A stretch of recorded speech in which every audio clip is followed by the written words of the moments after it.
A very good morning to you all.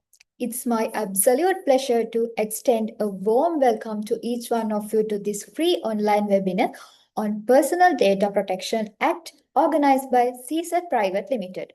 We are delighted to witness such an enthusiastic gathering of professionals, business leaders, IT professionals, information security professionals, compliance officers, data protection and privacy professionals, auditors, consultants, and other industry stakeholders who have joined us today to enhance their understanding of personal data protection and the importance of protecting personal information within organizations. Before we proceed, I would like to make you aware of few general housekeeping practices and announcements to ensure the smooth running of today's program. You are kindly requested to keep your microphones muted throughout the session. We will provide an opportunity to clarify your queries during the Q&A session. If you have any questions during the webinar, please feel free to type them into the Zoom chat box. I will ensure that all your questions are summarized and presented to our resource person during the discussion session. Kindly reserve your questions until the Q&A session to help maintain the flow of the presentation while keeping today's program interactive. To maintain clarity and professionalism during this online training, we kindly request you to update your display name using your name followed by your organizational name. You may follow the example now displayed in the Zoom chat box. During today's webinar, if you encounter any technical difficulties or require assistance, please do not hesitate to contact our organizing team. Our contact details have been shared in the Zoom chat box. Your smooth participation is our priority, and we sincerely appreciate your cooperation.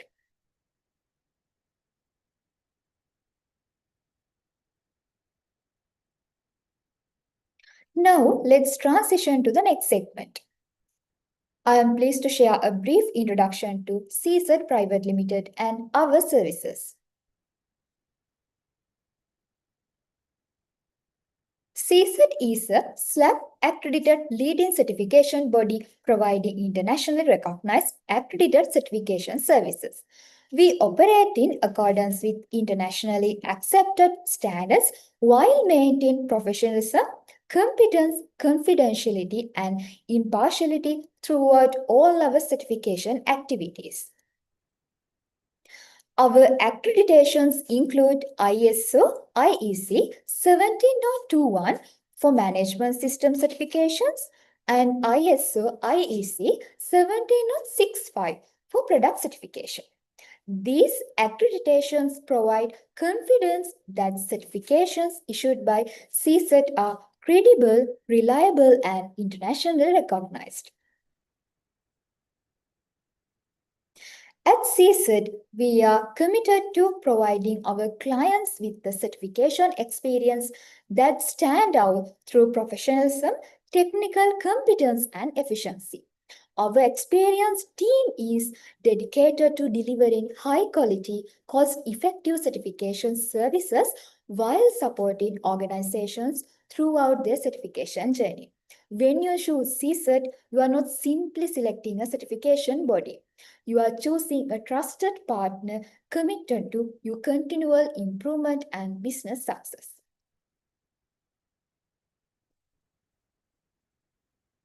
At present, CSET provides a comprehensive range of certification services covering management system certifications, product certifications, and validation and verification services.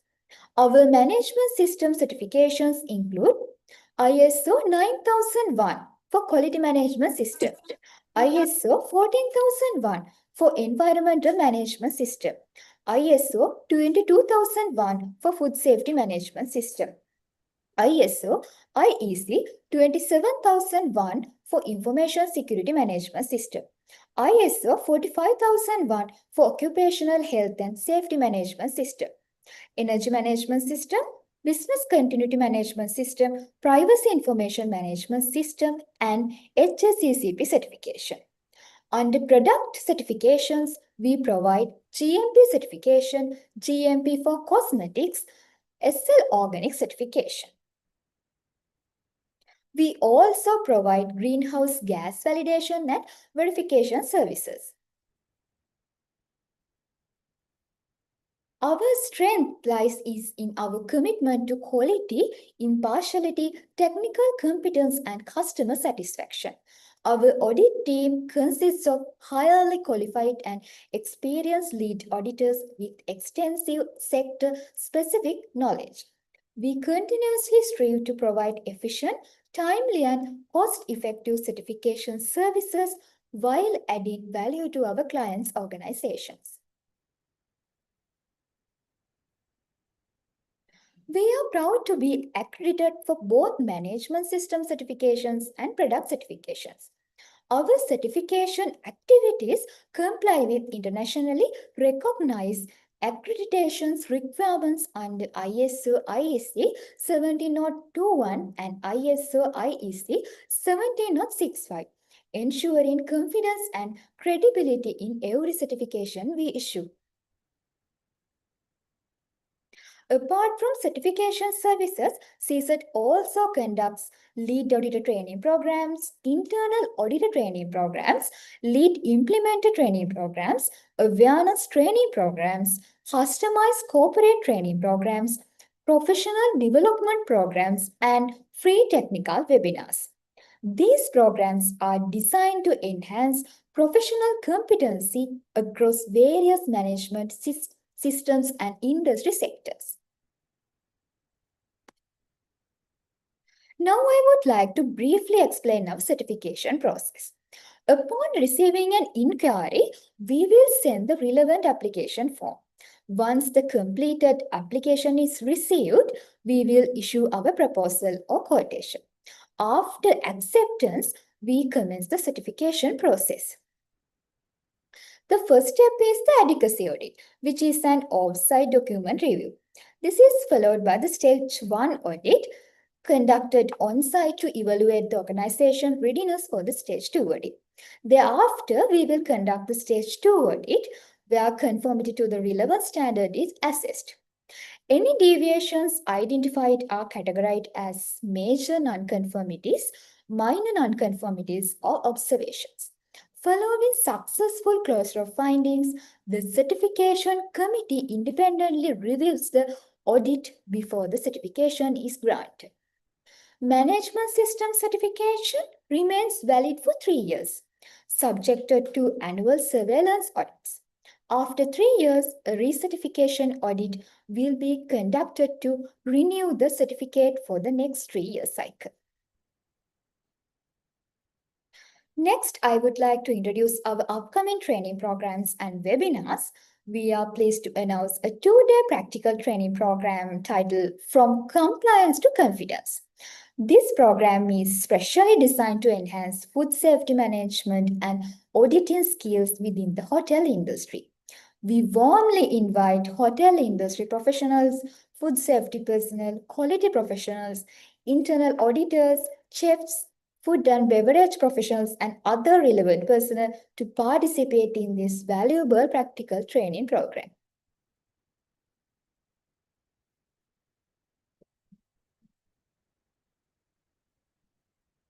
Ladies and gentlemen, now let's move on to the main part of today's program. It's my honor to introduce our respected resource person for today. He is a senior IT service management and information security consultant with over 33 years of professional experience, including nearly 30 years in the IT industry across diverse sectors. He is a certified lead auditor for ISO IEC 27001 and ISO IEC 27701 and ISO 9001 and several other ISO standards. He currently works as a freelance trainer and consultant, supporting organizations in ITSM, information security and service excellence. Please join me in warmly welcome Mr. Muktesh Murthy. Over to you, sir.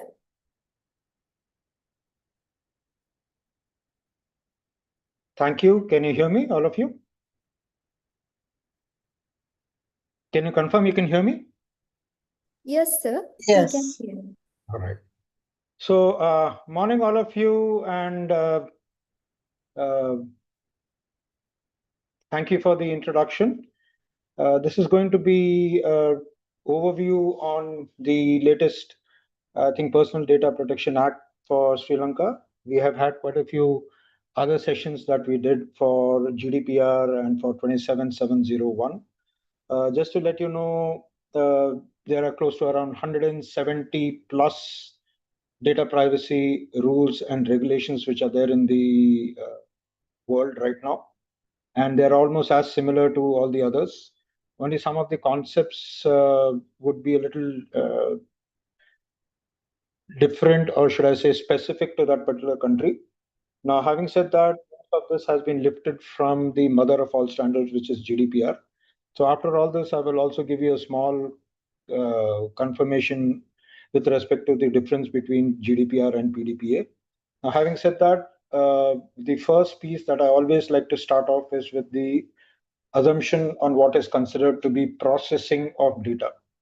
Now, unlike what we have learned in any of the other engineering or other training programs, we have always heard that when you say processing, it has to have a change in whatever data that is coming in.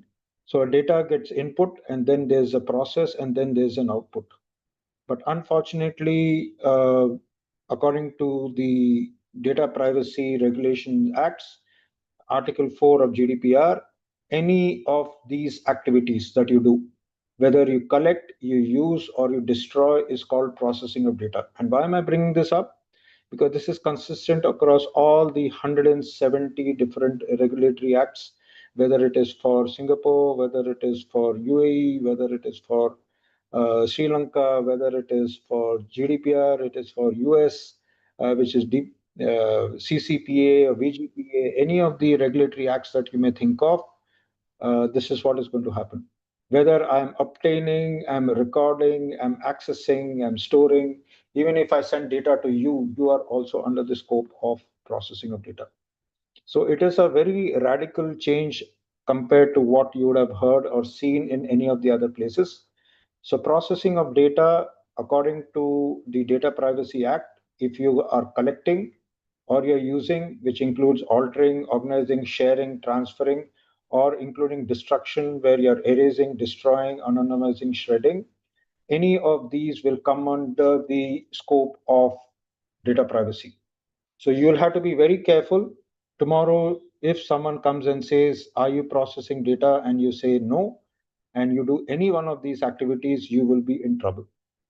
So this is one of the articles which you will also see in the sections where it talks about processing of data. So this is a very, very important activity that you need to understand. So there are two or three major active terms that I would like to bring to your focus before we move further. So once you know what are you processing data for, you also need to understand what is considered to be privacy data. It's all about privacy data today. There's a lot of rules and regulations which are going up, and we are sharing a lot of our personal data to a lot of people who are either unaware, or they are feeling that they have the power over you. Now, anything which can uniquely identify who you are is called PII according to privacy information, or as per personal data as per GDPR. So anything which can uniquely identify who you are, like your full name, your email address, your phone number, your national ID, your passport number, your employee number, and your bank account numbers. So these, which also includes nowadays a lot of data with respect to biometrics. So it could include your biometric data, it could include your long, that is latitude and longitude. So there is a lot of discussion which is going on around what is considered to be privacy data. So anything that can uniquely identify who you are is considered to be personally identifiable information. And a step further is something called as sensitive personal information, which you do not want people to know. So any data which is sensitive, and the data subject, which is you, whose data is being collected, is not willing to share easily. It could be an ethnic background, Today, a lot of people are collecting data with respect to whether you're Asian, you're Hispanic, whether you're Afro-American, whether you're Spanish, whether you're American. So if you are not willing to give that, that is considered to be sensitive. It could be medical records. A lot of people are uncomfortable giving their medical records. Criminal records, again, if there's someone who's criminal in nature, these records could come in play. Then you've got financial records, you've got membership to unions, you've got sexual orientations. All these are considered to be sensitive in nature. And we will cover this in a little later in the game in terms of what is the additional checks and balances that you would need to provide. And GDPR calls it as sensitive data. And the third piece is called controller or processor. So according to GDPR, a controller is someone who determines the purpose and means of processing personal data. Now, you go to a bank, and in a bank, you are a data subject because your data is being collected. When you go to the bank and the bank collects your data on to open your account, they could take your name, your address, your national ID, and certain additional identity proofs.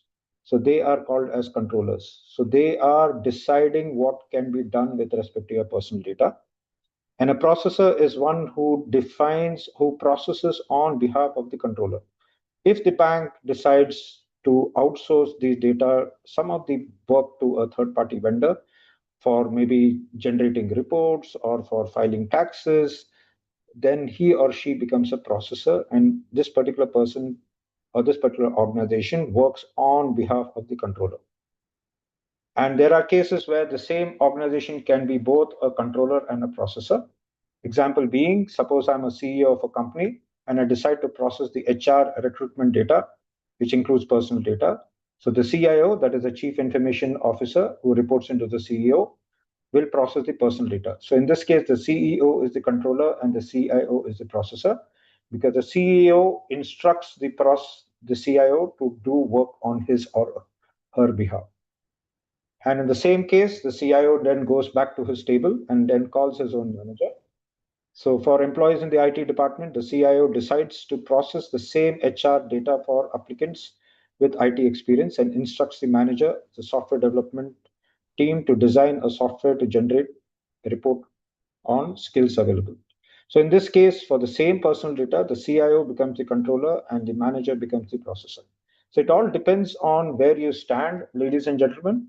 So in the same example above, you can see that a person can be both a controller and a processor for the same department set, but for different purposes and means of processing.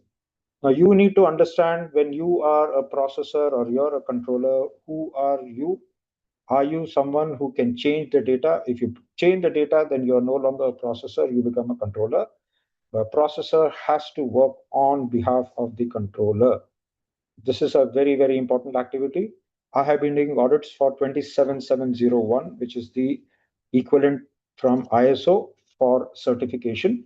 So the 27701 gives you very clear demarcation on what is considered to be a processor and controller. In most of the companies, people decide to use the HR for controller because you have your own team members where in your companies where you are collecting data on their behalf and you're using the data. And some companies also use the admin team for controllers because you have visitors also coming in. And if you want to add those people, it's fine. Whereas processors generally become your IT team, where you're managing the personal data on behalf of your customer. So a controller is, as its definition says very clearly, is a purpose, is determines the purpose. That means what are you supposed to do, and means of processing data, whereas a data processor is responsible for processing data on behalf of the controller. Now, with these three terms that we have learned what is a PII, which is personally identifiable information. We have learned what is SPII, which is sensitive personal information, and we have learned who's a controller and processor. Now we'll go down to the brass tacks of what is considered to be PDPA. So the PDPA bill was published in 2019 and it was further revised in the parliament on 19th of March 2022. There are close to 10 parts, and out of 10 parts, some of them are applicable, some of them have been initiated, and some of them are still being worked on.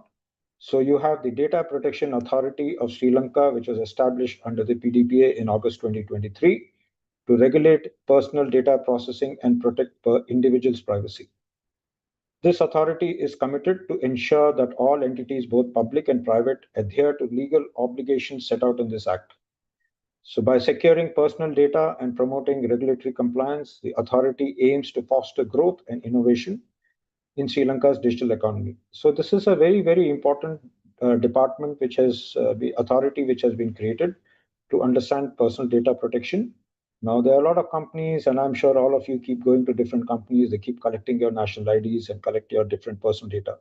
Now, that is a question that you need to ask. Are you okay? Are you legally allowed to collect data on behalf of your customer? Now, this is a very sensitive piece of information not many of us know. So, my humble suggestion, though these acts have not come in place, I would strongly suggest that you should try to download this data and try to read them through as much as possible. Now, given the fact that I have a limited amount of time, I cannot read through all the 85-page document. So I will only give you a gist of what is the expectation here. So you have the Personal Data Act, which was released in 2022, and the amendment which came out in 2025. Now, this is the entire structure of your PDPA. There are close to 10 parts. The first part being how do you process personal data? So I've given you the definition. Your personal processing personal data is any data that you are either collecting, or you're using, or you're destructing. So any of these activities that you do is considered to be part of personal processing of personal data. So there are sections from 4 to 12, the total 57 sections, and I will cover some all of them in brief. So you notice what are the effective dates. So it was supposed to have come out on the 18th of March 2025, but it has been repealed. So we don't know what is the new date for this. But you are still expected to process your personal data when you are, at least from a compliance standpoint, try to do the same. So you have some definitions of what is processing your personal data, which has got sections from 4 to 12. Then you have something on the rights of data subjects, which has got sections from 13 to 19. So each of you have certain rights, which we will cover as we move forward. Then you have details on controllers and processors. Again, you have close to 7 sections under this on what is the requirements with respect to controllers and processors. Part 4, one of the most important ones, has still not been executed, which is how to disseminate solicited messages. Now, we are all getting a lot of unsolicited messages, especially from our marketing departments or from banks or from other places. We get a lot of personal information, a lot of data which is unsolicited. So how do you decide what is considered to be solicited and what is considered to be unsolicited? This is an entire section which is again meant to be implemented at some point in time. Point number 5, part 5, they have the Data Protection Authority, which is expected to govern the entire PDPA across Sri Lanka. So you have sections from 28 to 35, which talks about different powers they have. Then you have in the authority, there are different sets of people, like the Director General and the staff of the authority, which is part 6. So these two sections, which is section 28 to 35, was effective from 17th of July. So there is a DPA who has been created. And then the teams who are going to run the DPA, the Director General and staff, has also been appointed in December 2023. Part 7 talks about penalties. Just like you have in GDPR, you have penalties which go from $4 million to 4% of the turnover of the company. Similarly, there are some penalties which the Sri Lankan government has aligned to, and I'll cover some of these as we move forward. So there are penalties from section 38 to 40, which again has been put on hold for now. Point number 8, part 8 is on the fund of the authority. So you have the authority, which is part 5. They have a fund for different activities, right from running the organization to marketing to soliciting people. So there is a fund that is required to be generated. And how does the fund work is decided in sections 41 and 42. And this come out on 1st of December 2023. There are some miscellaneous activities which we'll again cover from 43 to 55. And then the interpretation, there are close to around 30 plus definitions that you can see. And this will be part of part 10. So there are close to around 30 plus definitions with what is considered to be personal data, what is considered to be pseudonymization, anonymization. So there are a lot of detailed definitions on what is considered to be interpretation is considered as part of part 10. So you have these parts and each of them have sections. So you have a total of sections 4 to 57. 1, 2, and 3 are only considered more from a,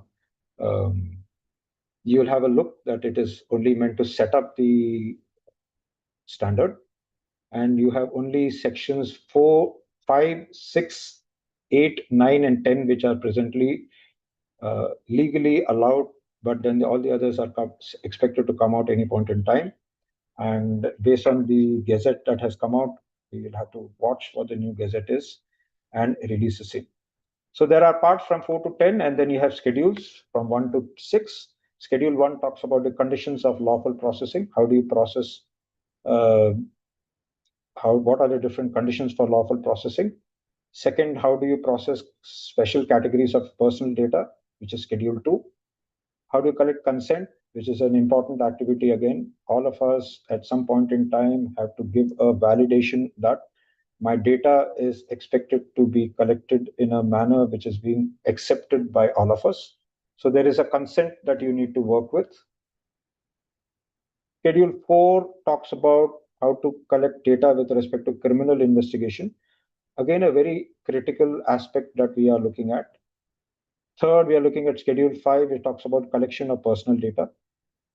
And Schedule 6 talks about the terms of office members, resignation of the members of the board, members to disclose any interest, remuneration of members, quorum and meetings of the board, proceedings and acts of decisions not invalidated, and seal of the authority. So there are different sections. There are close to 6 schedules, and there are 10 parts that we will cover as we move forward during the course of this training.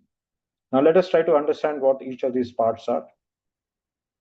So there are 10 parts and 6 schedules.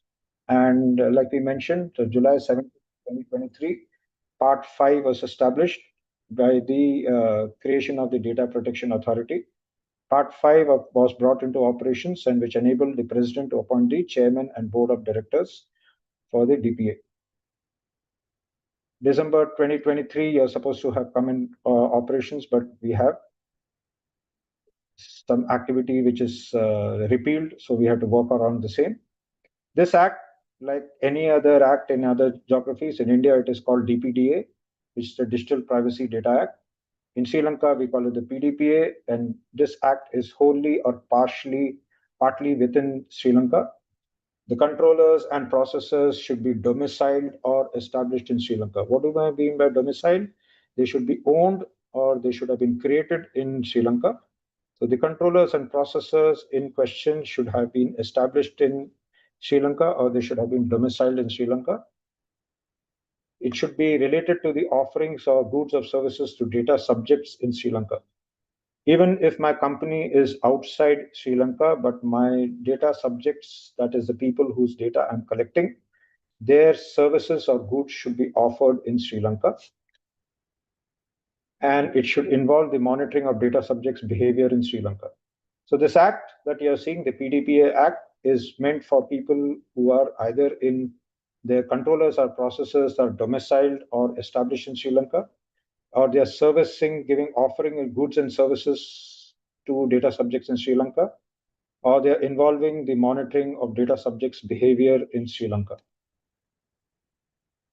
So with this, we start off with the parts. So the first part is there is not a part, but the first section talks about the short title and date of operations, which is from July 2023. This section 2 talks about the application of this act. And section 3 talks about the provision of this act to prevail in case of inconsistency. So first 3 sections are only meant for due diligence. It is not an effective section. The first section that we see is from the part which is part 1. So part 1 talks about the sections related to processing of personal data. Are you able to hear me, guys? Yes. Yeah, okay. So I think the power went out here. That's why I was wanting to check. So the first part is called processing of personal data. Now, like we mentioned a little earlier, the first thing is how do you process personal data? So you have sections 4 to 12. So the first part is it talks about personal data.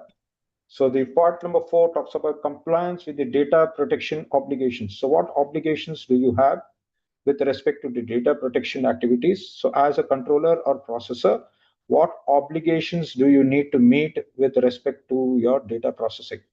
Do I have to collect my data in a fair and concise manner? Should there be a consent? Should there be a contract? So am I going to perform my data in a particular manner? Am I performing all the obligations that I have either as a controller or processor? So section 4 gives you a lot of details around the same. And when you have time, you may want to read them through. It is quite a elaborative document. And at your own free will, let me just try to see if I can share what it looks like. So there is a detailed Excel sheet that you have for this particular activity. And you will note that this is quite a exhaustive document. And at some free time, I will share it so you guys can have a look. So you'll see that you have meanings given to each one of them. So when a controller shall process personal data in compliance with the obligations that any condition specified in Schedule 1, 2, 3, controller has to ensure that personal data is processed for a specific activity. So there are different obligations that you have as per the standard. So I have just tried to make it a little more graphical in nature. So section 4 talks about the compliance with different obligations. Section 5 talks about obligation to process personal data in a lawful manner. Now, there are different manners in which your data can be collected in a lawful manner or processed. When I say process, it can include collection, it could include using, and it could include destruction of your data. So, how do I collect your personal data in a lawful manner? One could be that either I have to have a consent. Second could be that I have a contract. Third could be that it could be a legal requirement from the government. Fourth, it could be because of requirement for your lawful processing. For example, HR. When you go to your company and HR wants your personal data, you can't go and tell him, I will not give you. So there are certain requirements from the standard. There are 6 requirements as per the standard. So it could either be because of a contract, it could be because of consent, it could be because of the requirement from the government, it could be because of personal requirements. Now, these are all different reasons why you are collecting data in a lawful manner. Now, if you collect data in a manner which is not enforced or not allowed by the data principle, you can always question it based on section 5 stating that this data was collected in an unlawful manner. Now we have people who collect data in India. At least what happens is people call you, the banks, the insurance companies, they call you, or your telecom providers ask you for your loan or ask you for a connection. And this is a set of data that has been collected in an unlawful manner. And if you feel that it is questionable, please use section 5 to question the same. Third is your obligation to define a purpose for personal data processing. This is a very important activity, ladies and gentlemen, that you need to have a purpose. As a data subject, you have a right to understand why your data is being collected and for what is it being used for processing. Now, when you go to a bank, you know that you're going to open an account. So he has to tell you that for me to open my account, I need these details. Great. Now, when you go to any other place and you are collecting data for activities which you don't know, you have all the right to question them and ask them what is the purpose. So, Section 6 gives you, or the controller or the processor has to give you an obligation to define the purpose for processing. If you don't have the purpose, you can ask them under Section 6 to give you the purpose for processing personal data. Now, this purpose can be for opening an account, it could be for generating a report, it could be for generating a tax report, it could be for any of these reasons. Section 7 talks about obligation to confine personal data processing to the defined purpose. Now, if I have given my data to a bank for only opening an account, and at some point in time, I noticed that that particular purpose has been violated, and the bank is using it for other reasons. It is using for giving me marketing emails. It is giving me for unsolicited messages. Under Section 7, you can actually go and sue them and say that you have no obligation to do the data or process data for anything other than the defined purpose. So Section 6 talks about defining a purpose. Section 7 requires you to only confine you to process the data only for the defined purpose. And this purpose has to be defined and given to you right in the beginning. And so this you have all the rights under Section 7 to do so. Section 8 gives you an obligation to ensure accuracy. Now, this is a question that a lot of us keep asking as to how accurate is my data on my websites, whether it's my banking site or my insurance site. Now, I have my name, address, phone number that may have been given. During the course of the journey, it has suddenly changed. What mechanisms do you have to change your data? It is quite difficult. Today, when you go to a bank and you ask them to change your data, you know what kind of paperwork that you have, a lot of paperwork and a lot of documentation bureaucracy that you have to undergo. Now, that is a question that you need to have, or you should be allowed to change your data or to make it more accurate than required. Section 9 talks about the period of retention of your personal data. Now, you as a controller or processor have an obligation to limit the period of retention based on the purpose. Now, as per Section 6, you have defined the purpose that you have an account. Now that our account has been shut down, how long should I keep my data for? Or if I'm collecting my data of a visitor, there are visitors who come into the office. And after I collect my data of the visitor in terms of his national ID or in terms of his name, address, phone number, how long should you keep the data for? Is it kept for 1 month? Is it kept for 3 months? Is it kept for 6 months? Does the data principal know about this? Does the visitor know? Does the supplier know? Now, these are questions that you need to ask yourself and also inform the data principal of how long do you need to keep your retention of your data. Section 10 talks about the obligation to maintain integrity and confidentiality. Now, the data that you have based on your personal data that you have collected, based on the accuracy, how are you going to maintain integrity? What do I mean by integrity? Make sure that your data does not change during the course of your journey. Now, during the course of my journey, right from the time I create my data to the time it gets destroyed, the entire scheme, right? How do I ensure that my data always remains the same? It is not changed during the course of the journey. Now, if I have to change the data, is it being changed by the data principal? Is it being changed by the controller? Is it being changed by the processor? And how do I maintain confidentiality, making sure that my data is always remains constant and confidential? It does not change and it does not get shared with anyone without my notice. Section 11 talks about obligation to process personal data in a transparent manner. Now, when you go to a bank and you are changing or you're changing your data, are you informing the data principal or are you informing the data subject that your data is being changed? Do you get a notification that your address has been updated? Have you got any kind of a report? Is there a transparency when you walk up to a telecom company or you walk up to a bank and you ask him what are the different processing activities you are doing for me? Now, if you go and ask him out of all these, what are the different activities that you perform? Is the bank in a position to inform you in a transparent manner that these are all the activities that it does for you?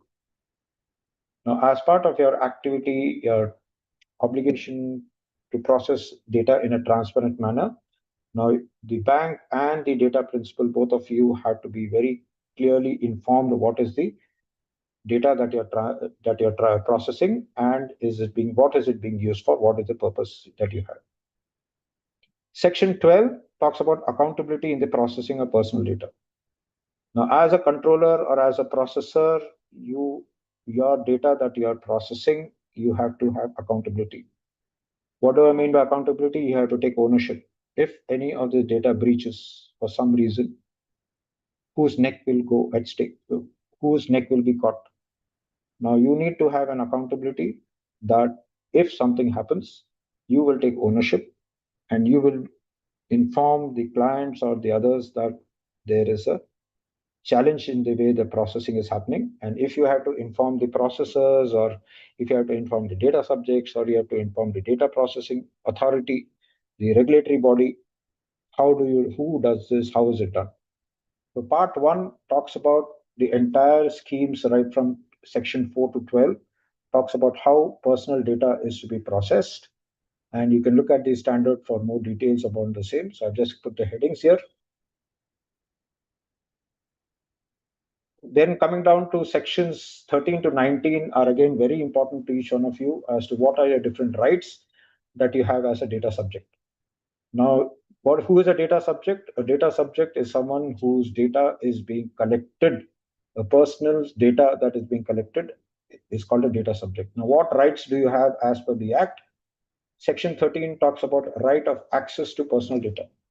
Now, as a Sri Lankan citizen, or as someone whose company has been established in Sri Lanka, if you walk up to any of the commercial organizations or any of your offices, and according to section 13, you have a right to know what is the type of data that you have. A lot of banks have got websites, they have got mobile devices where your personal data can be accessed. So if you go to a bank or you go to a dialogue, which is your telecom provider, or you go to any of your third-party vendors, and you want to get your data, you want to know what is the data that you have. According to section 13, you have the right, you can walk up and say, I want to have data of my access of my data. Now, either they'll give it to you in a pen drive, or they might give it to you in a hard copy format. So you have all the right of access to your personal data. Section 14 talks about right of withdrawal of the consent and right to object to processing. This is an important activity. During the course of your journey, you may have given consent to get your data processed. Now, during the course of this journey, at some point in time, suddenly you'll come and see that your consent, you do not want your consent anymore. So section 14 allows you to withdraw the consent. Now, all of us may have seen certain sites. When you go to these sites, ask you to check for cookies. Now, if you go to any particular site, let me give you an example. Let me try and open up a website for you. And during the course of this journey, let me see if I can show you a site that I'm looking at. And if I try to open the website,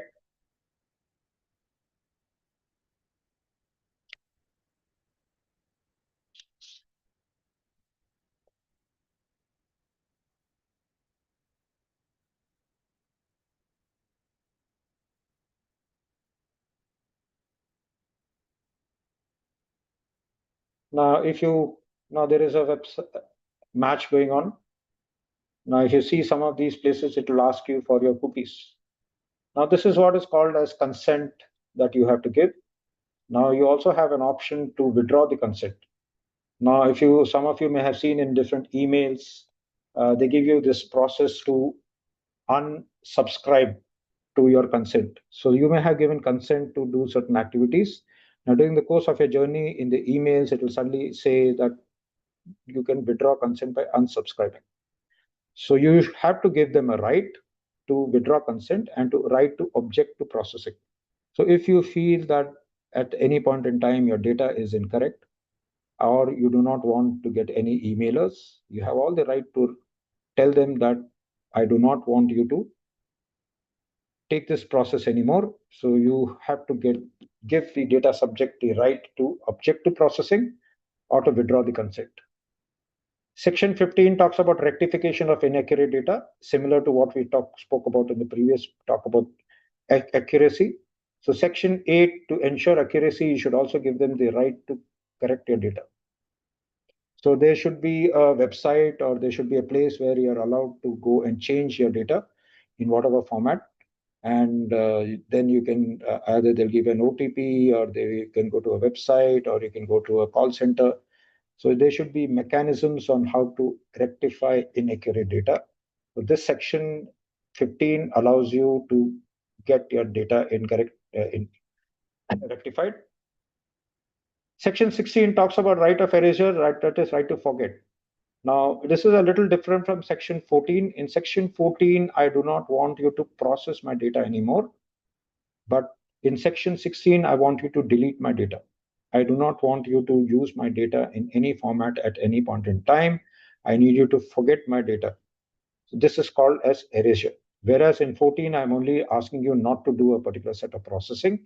Other activities you can do. Like, for example, in 14, I want you to process my banking interest. I want you to do all those, but do not do any marketing calls. That is part of 14, or I'm not wanting a consent for you to send any details to me with respect to any emailers or with respect to unsolicited messages was 14. But in 16, I do not want you to know me anymore. I want you to take my data. For example, you're a visitor in a particular company. Now, at the end of a month or so, I do not want you to have my data anymore. So you should reach out to the company and say, as per section 16, I want you to delete my data. And so the company has to erase, or it has a right to be forgotten. Section 17 talks about grant or refusal of rectification, completion, erasure, or refrain from further processing, a right to review automated decision making. Now, this is a question that, okay, I think this is a typo. I think this is a typo that I have.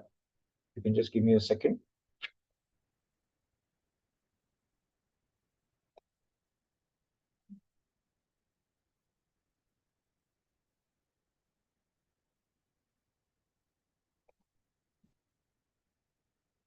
So section 17 is a very interesting piece that we were looking at. So section 17 is all about grant or refusal of when to do your refrain from further processing. So in sections 13, 14, 15, 16, we are allowing you to erase. But when do I refuse to rectify? When do I refuse to erase? This is when you have some criminal records on your side. You can't go to a bank. You can go to a bank and say, yes, I can do that. But tomorrow you have a criminal case. You can't walk up to a police station and say, remove my data, because your data is, or because of criminal records, or because of civil cases, because of national security. If there are some reasons, you have no right. So section 17 does not give you the right because of certain critical national security or because of criminal cases. You will not be allowed to do so. Section 18 gives you the right for automated decision making. Now, this is a very interesting control which has now been added thanks to AI. Now, all of us have been on AI for some reason or the other. Now, because of AI, there is a requirement for you to process a lot of data which is from an automated store. Now, if the bank comes and says, okay, please give me details of people above the age group of 25 and between 25 and 35 who are in the New Aurelia region and who have the uh, account of more than, say, maybe 2 lakh LKR in their account. Please give me the generated list of people and send out an emailer to them. Now, there are people who are not comfortable about automated decision making that takes place, but because of AI coming into play, because of certain regulatory requirements which are coming into play, sometimes automated decision making does take place. Now, you have a right to decide whether you are allowing automated decision making to take place. So, section 18 is all about decision making, and section 19 gives you the right to appeal. Now, if any of these do not happen, if something is not happening as per your comfort feeling and as per your expectation, you have a right to appeal to the authority. And how to appeal is section 19. So if any of these rights are being violated, you're not getting your access, you're not being allowed to withdraw, you're not being allowed to rectify, you're not being allowed to erase, automated decision making is taking place, or section 17, you're being granted or refusal to rectify, you have a right to appeal as per section 19 to the authority. And according to them, they will then decide what is the next course of action. Now, having said this, the next part, which is part 3, which is the controllers and processors. So there are different processors and controllers that are expected of you. Section 20 talks about how to designate or appoint a DPO. So there are different requirements in according to different regulatory requirements. Just like GDPR has got a requirement that you should either be processing sensitive data or you should be processing criminal data or you should be processing high value of data. Similarly, in in PDPA also, there are different conditions which require you to have personal DPOs. And so these DPOs could be either legally requirements or they could be because of data, volume of data or sensitization of your data. So how do you appoint or how do you designate a DPO is Section 20. There are some additional obligations of a controller, which is Section 21. What are the obligations of a controller with respect to your accesses of or your processing of your data or with respect to your rights of a data subject? So there are certain additional obligations that you have as a controller. So you can read that in Section 21. Section 22 talks about additional obligations of a processor. Now, like we discussed a little earlier, a processor is one who is working on behalf of a controller. Now, when you work as a controller, you have all the right to decide what is to be done with respect to a personal data of a data subject. But when you are a processor, you have to work under the contract of a controller. Now, when you're working under the contract of a controller, what obligations do you have as a processor? Do you need to send any data to the principal? Do you need to send any data to the regulatory body? Do you need to send any data to a controller? What are the different obligations that you may have? So there are controller obligations. So sometimes the controller needs to send some data to a regulatory body. Sometimes it may be to an income tax officer. It could be to a finance department. It could be to a customer. Similarly, are there any obligations that you have either to a principal or to a controller or to a regulatory body? So those obligations can be seen as part of 22. 23 is again a very important activity that you will have to follow, guys, which is called the data breach notifications. Now, when there is a personal data breach that takes place, what is a data breach? A personal data breach is a breach where a personal data of a data subject is out in the open without his or her consent. So if I am a data principal and I want my data to be available only within the company, but for whatever reason, because of either integrity issues or because of confidentiality issues, my data has now come on into the public domain. How do I notify? Who all do I notify to? You need to notify to the DPA, which is a data privacy authority. Definitely, you have to do that within a particular time frame. Second, you also need to inform the data principal. Now, when do you inform the data principal? When do you inform the supervisory authority or the DPA? Now, DPA has to be informed at all points in time, whereas for a data principal, there are certain conditions under which you will not need to inform. For example, if the volume of data is very high. Say, for example, you have lost the data of, say, around 2 million people. Now, for 2 million people, you will not be in a position to inform them directly every time. So you'll have to either put it up on an email or ask them to reach out to you separately. Similarly, in case your data has been leaked, but it is not sensitive in nature, you may not need to inform the data subject. So there are conditions under which you will inform the data subject, some conditions under which you'll inform the DPA. All this is covered under Section 23. Section 24 is called as a PIA or DPIA, Data Protection Impact Assessments or Privacy Impact Assessments, depending on which section, which standard you're working with. Now, every time you work with privacy data, what is the impact that it has to you or to the company? Now, if you're taking privacy data like your name, address, phone number, or you're taking his bank details, or you're taking some sensitive data, what is the impact that it brings to the table? What is the extent of security features that I need to involve myself with? What kind of trainings do I need to provide? What is the penalties that I might work with? So you have to do an impact assessments, and this is a mandatory requirement as per any standard that this has to be performed, and this is performed especially when you have low volume of data, when you have sensitive data, when you have criminal data, or when you have any new technology, or you're working on some new systems, or you're doing M&A, which is mergers and acquisitions. So when you have certain set of systemic critical aspects that are being worked with, what is the frequency, who's going to perform, all that is part of your section 25. Section 24, sorry, section 25 talks about the harm to individuals due to DPI. Controller needs to take actions. Now, there are times when DPIs may take place which could harm the data subjects.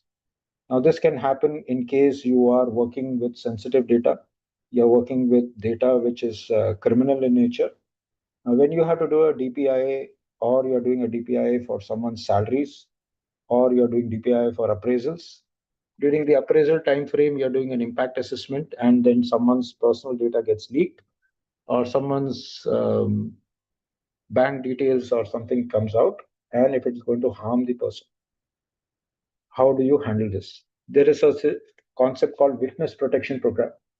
Now, in the US and other places, in case you have seen some criminal activity and the government needs to protect you, your data gets protected and you are given a new identity, a new name, address for your profession, and then all your different personal details are all protected and a new identity is given to you. Now, if for some reason that gets leaked out, what is going to happen?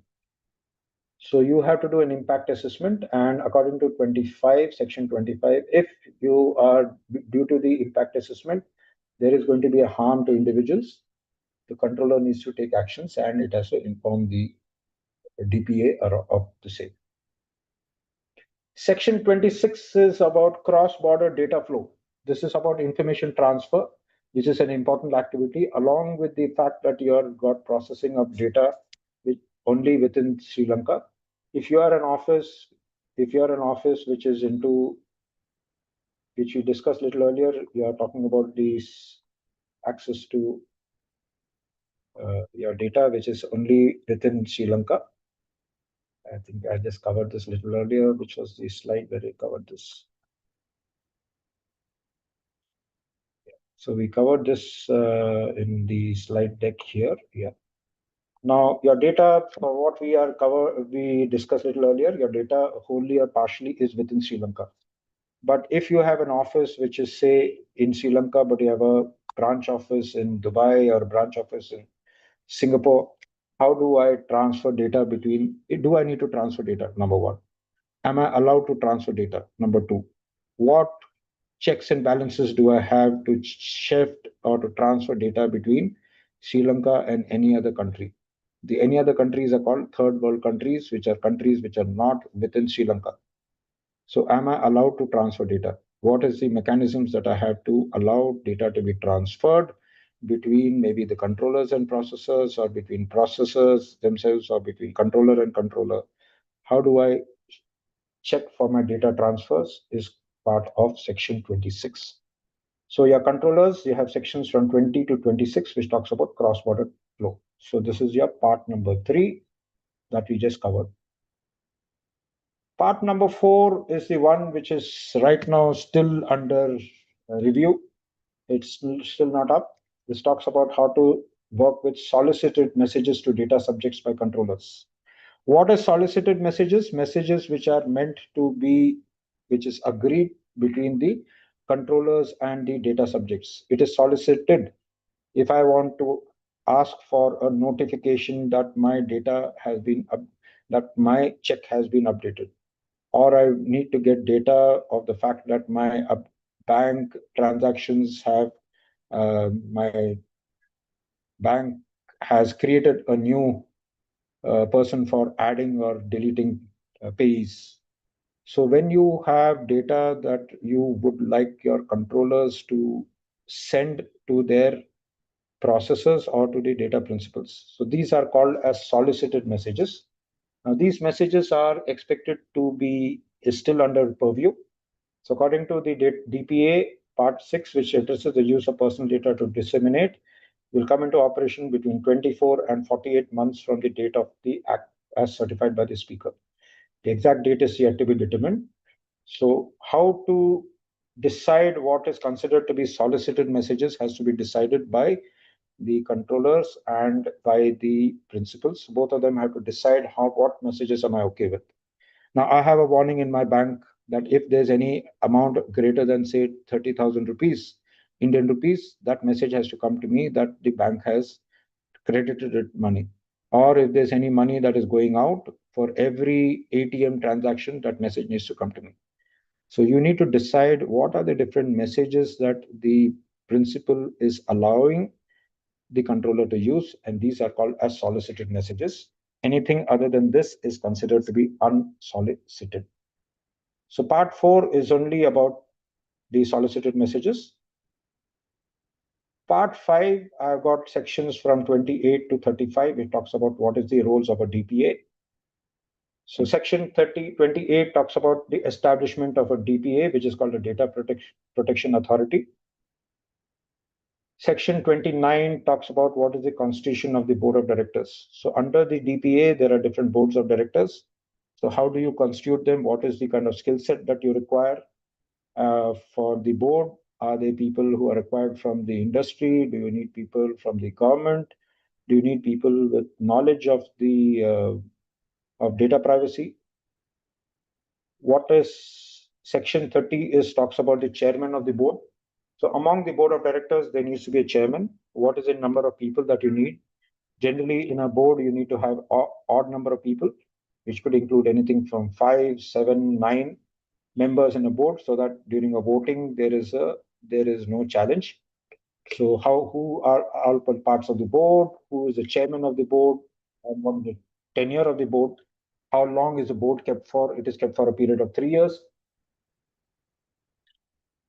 Every 2 or 3 years, you need to get a new chairman in the board. Section 31 talks about the objectives of the authority. So you have an authority which is your established as part of 28. What objectives do they have? That they have to maintain the security among the data privacy around Sri Lanka. They have to make sure that the act is being complied to. The fact that any rights of the data subject are not being countervened. Section 32 talks about the powers of the authority. What powers do they have? Are they allowed to train people? Are they allowed to give guidance to companies? Are they allowed to audit? What are the different powers that they have? Section 33 talks about the duties and functions of the authority. What are the duties in terms of having like a bylaws, having the fact that the authority has to have, say, 3 people or 5 people, the kind of reporting that they have to work with, or the kind of guidance that they have to provide, or the kind of different reports that they need to give to the authorities, or the kind of guidance or the mentoring that they need to provide. So what are the different functions is part of section 33. And then section 34 talks about issuing licenses to controllers or processors to perform their duties. So the authority may issue licenses, controllers or processors requiring a license based on recommendations of the advisory committee. So tomorrow, if I want to work on any data privacy activity, does the authority provide me licenses to perform? And section 35 talks about the directives made by the authority. So what are my different directives that I have in terms of talking to the government or talking to the regulatory bodies? What directives can I perform will be part of section 35. So section 28 to 35 talks about the DPA and its different roles and responsibilities. Section 6 talks about the Director General, the people who are part of the government body. So there are 2 sections. One is the appointment of the Director General. How do you appoint the Director General for the authority? Person who's going to own the entire authority, and who are going to be staff members. How many staff members do I need will be decided along with as part of section 37 of my policy. This is an interesting section that you will need to read through whenever you have time. We will try to read this through as we move forward. Section 38 to 40 talks about the penalties that you can impose. So generally it talks about 1 lakh rupees, and then talks about doubling the same, depending on what is the kind of penalties that you would like to see. And if you want to know more about what the penalties are, so we can have a look at what the penalties look like. And if you look at section 38 of this section of this system, you'll notice that you have different penalties here.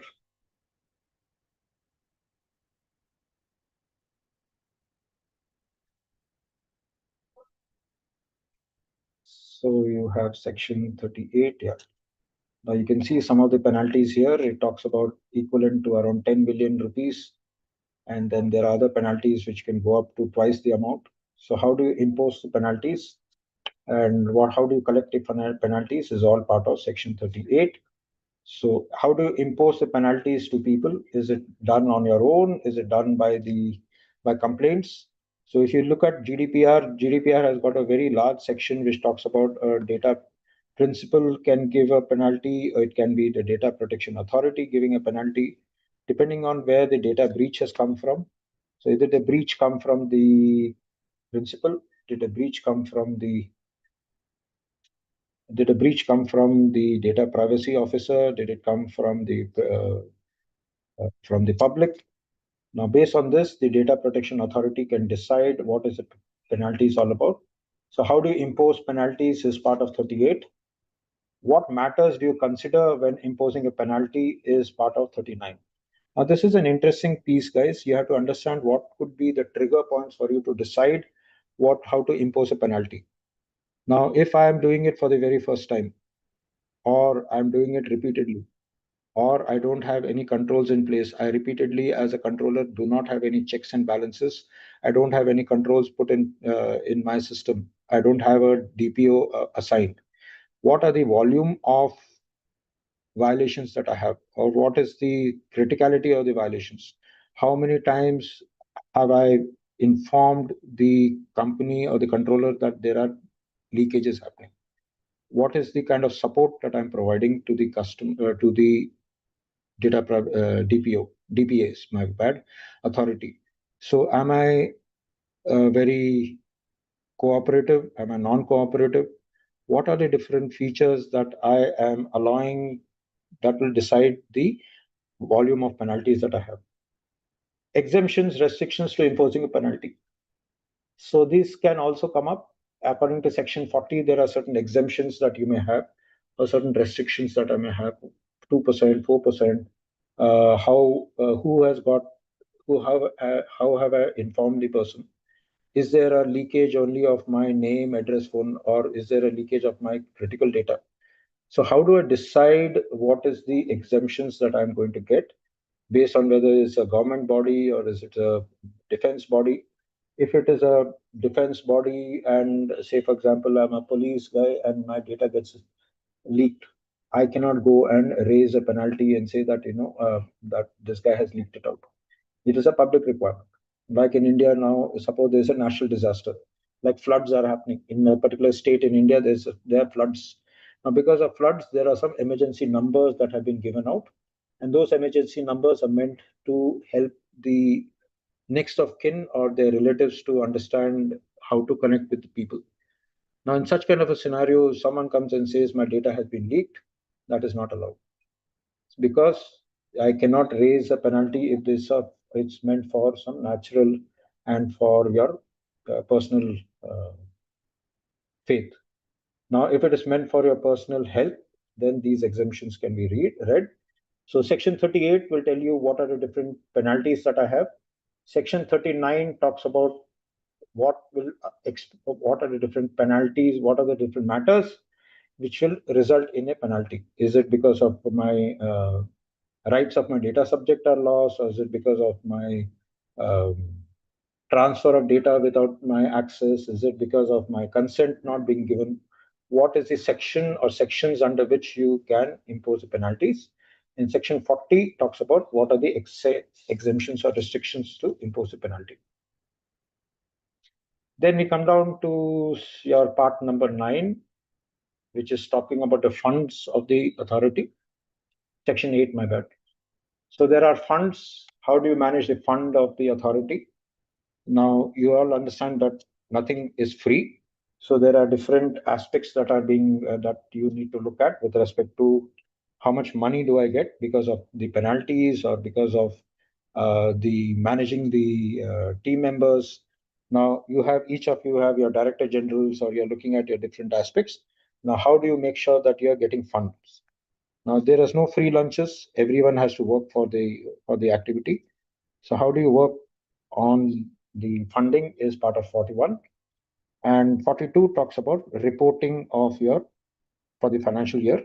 Now whether it is Jan to December or it is April to March, now how do you work on the financial year and the audit accounts?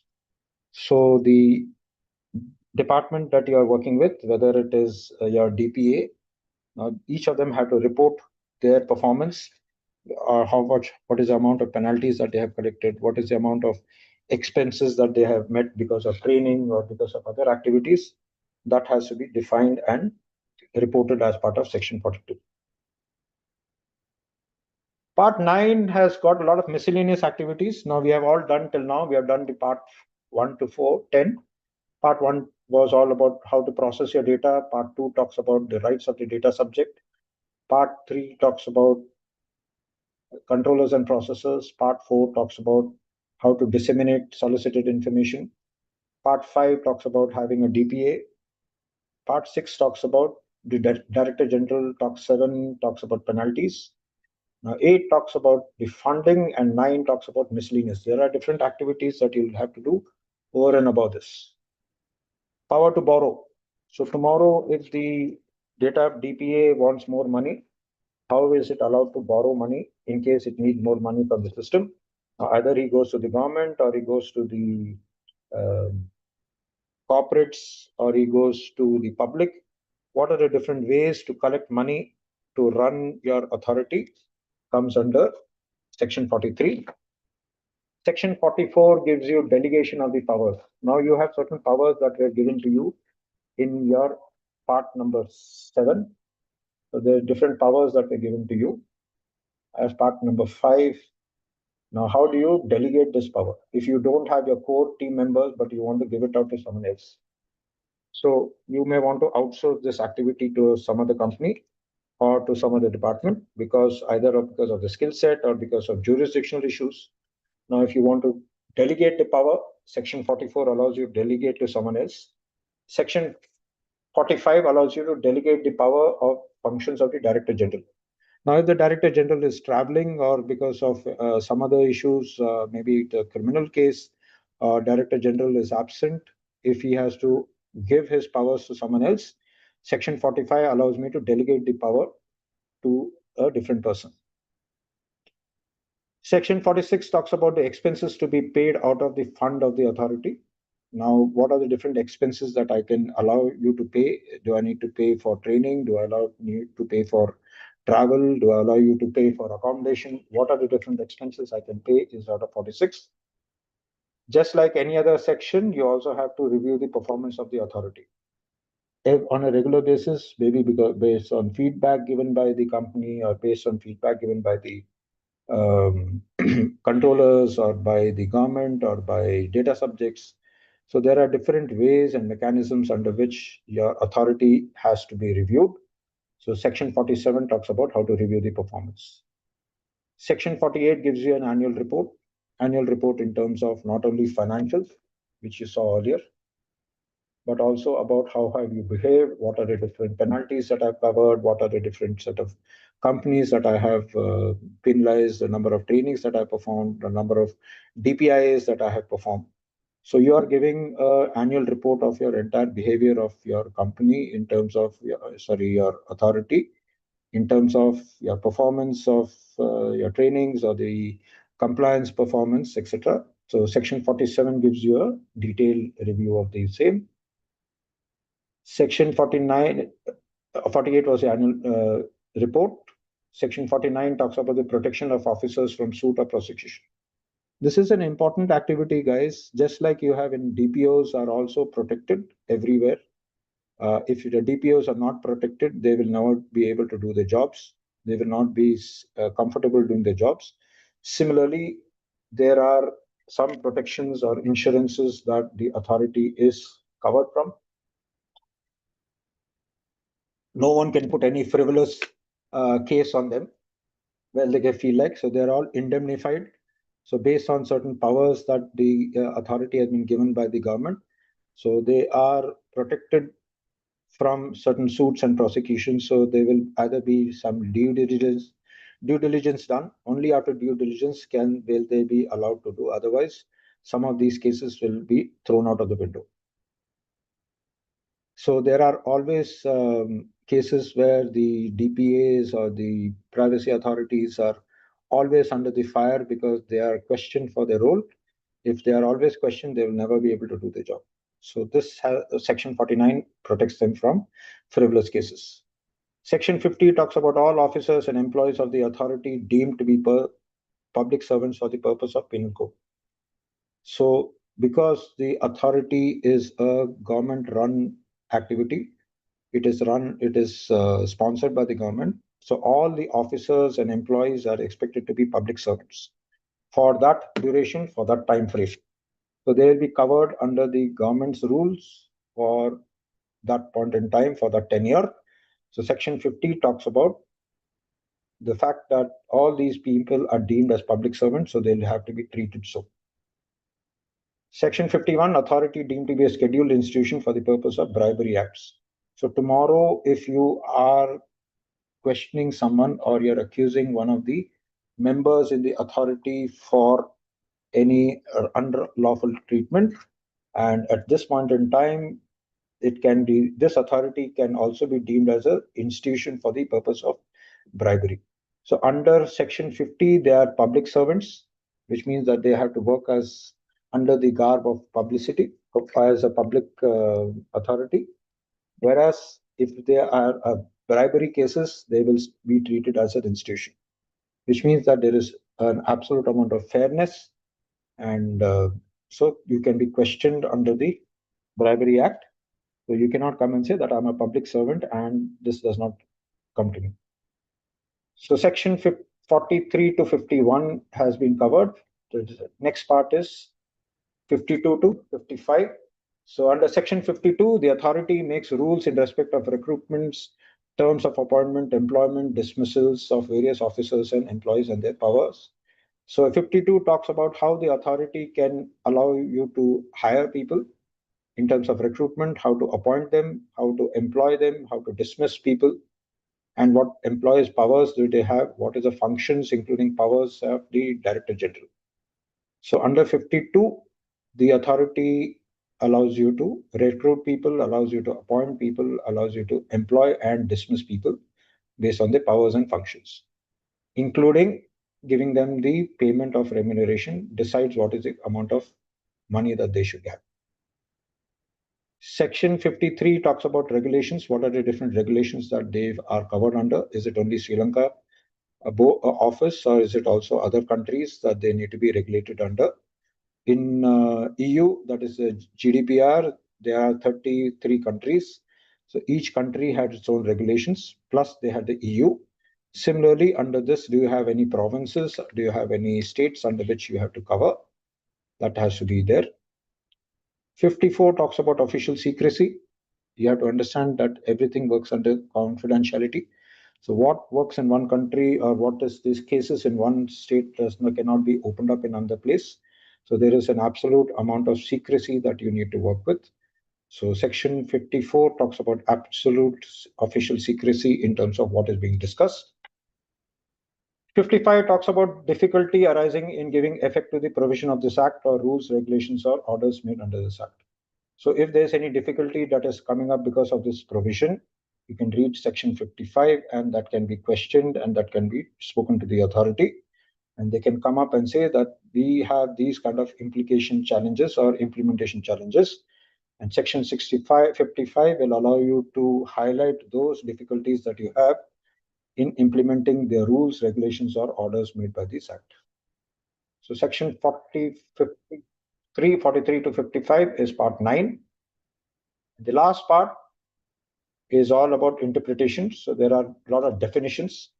Like I was mentioning, there are close to 35 definitions under Article 56, and there are interesting definitions. So if you want to understand what these definitions are, so you can go to the sheet, and there are, like I mentioned a little earlier, there are definitions related to, if you want to understand the interpretations that are right from, like I was mentioning, you have definitions related to anonymize, you have definitions related to automated processing, what is biometric, what is certifying body, what is considered to be a child.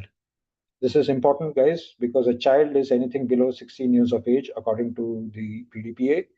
How do you get consent? Consent is the means of freely given information, what is considered to be controller, cross-border flow, uh, dactyloscopic data, which is fingerprints. So you have all these definitions. You have a total of almost what is considered to be a minister, what is considered to be personal data breach, what is considered to be recipient, what is relevant authority, what is Sri Lanka means the territorial army of limits of Sri Lanka, third countries, third party. Section 57 gives you the Sinhala text in case you have to divide between Sinhala and Tamil text. So Sinhala text shall prevail. So section 57 is all about the Sinhala text in case you want to use the Sinhala or the Tamil text, then you work with this. So these are your 57 interpretation sections that you have. So if you want to understand the definitions, you can go to 35. Now, for people like you and me who are going to implement your sections, sections part one, which is processing of data, part two, which is your rights of a data subject, are very important for you to implement so that you are in a position to guard this. And for a controller and processors, please try to read part three. These three are very, very important for all of us. All the others are things which will come up at a later point in time. So section 4 is something which is not yet up. Section 5 is meant for your data protection authority. Section 6 is all about the data general part. Penalties, again, is good for you to read them through. So part 1 and part 2 are very important activities that you should try to read as part of your journey. But these are things that you will learn. And also try to read the schedule if you can. The schedules in terms of lawful processing. So when you have time, because of the interest of time, I didn't do that, but I can share this with you a little later. So there are different schedules that you can see what are the different aspects with respect to lawful processing.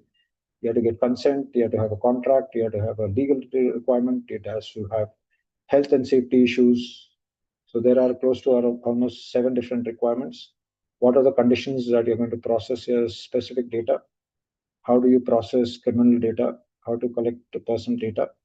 So you have different schedules. In the interest of time, I will not cover all those. But having said that, you should try to cover all your different parts and your schedules on how to conditions for lawful processing, how to process special categories of data, how to look at the consent of your data, how to process criminal data, how to collect personal data, and what are your different terms and schedules of your members of your board.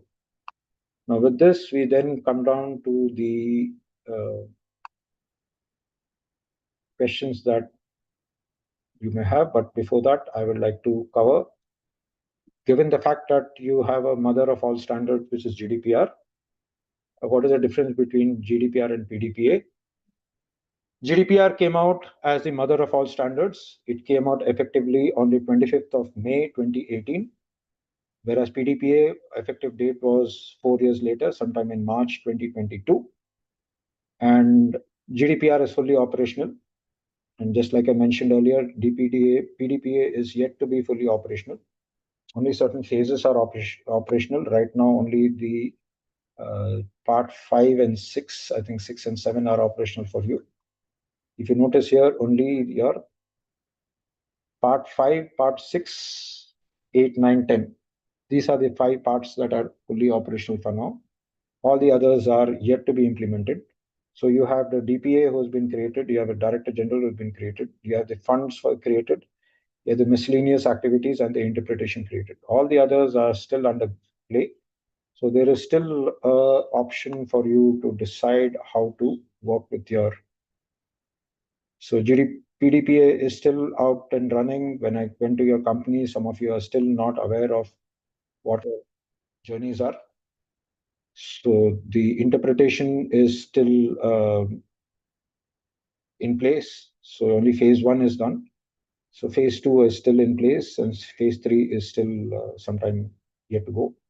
Structure, you have 99 articles and in 11 chapters as per GDPR.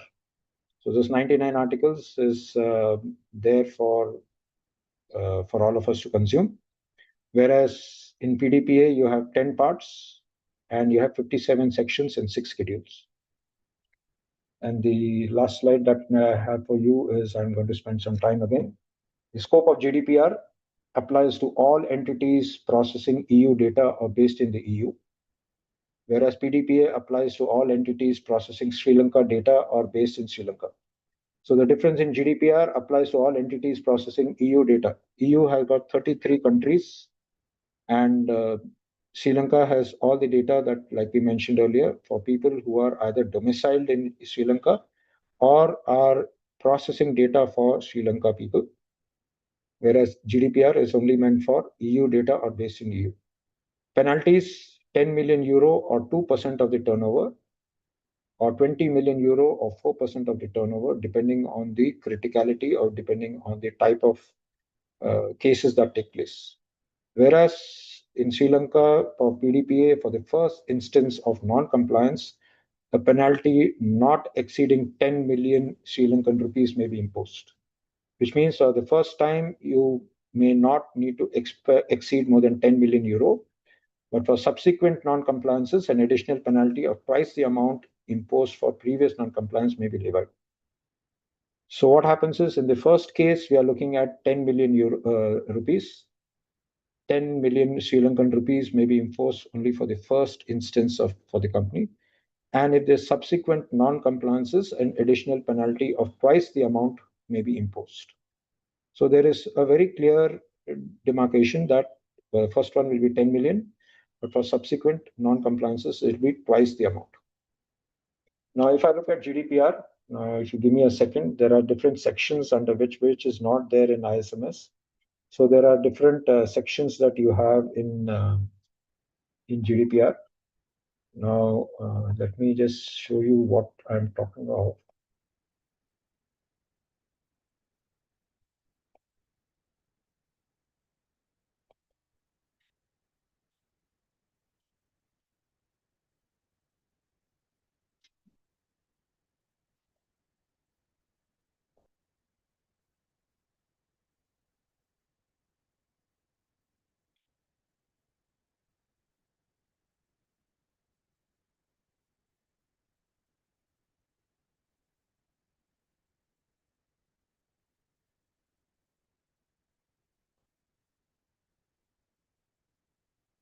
Now, just to give you a example, when someone was talking about 10% and 20%, if you notice here, 10%, 10 million euro or 2% of the turnover.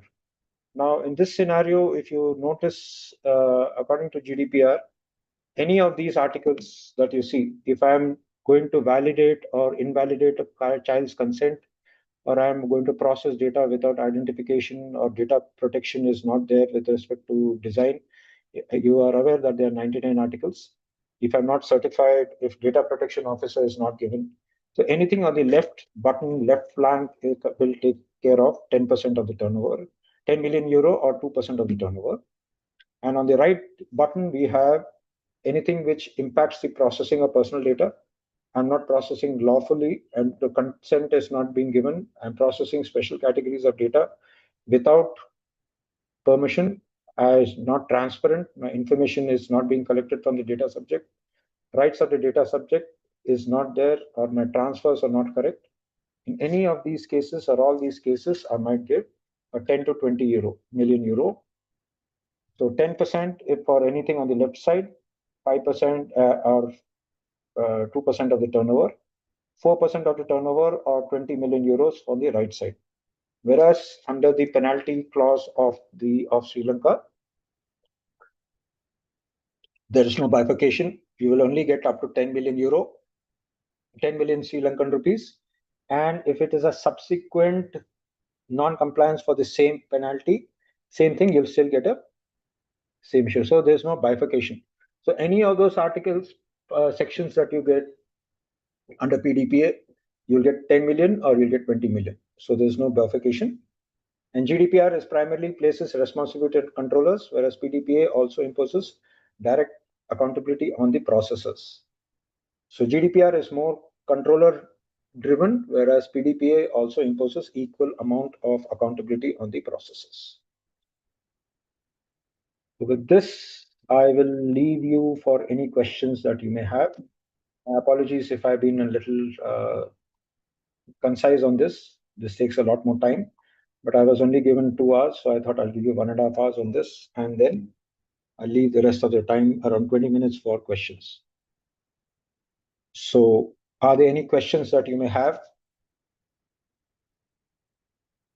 Was this useful? Was it something that you're in a position to digest and take back with you?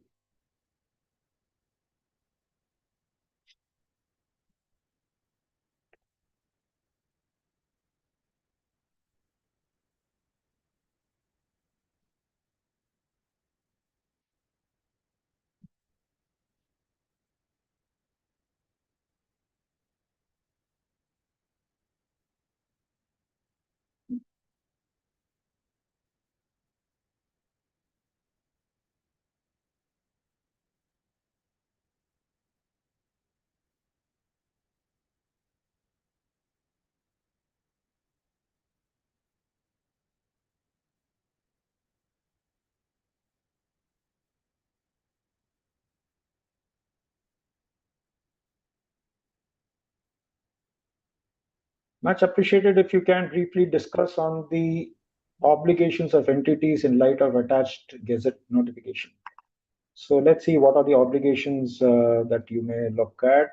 So if I look at your obligations, so let's see what is the obligations we are looking at. Okay. So this could be section 5 onwards. Am I right, sir? Is that the understanding? How to involvement of PDPA of life insurance company.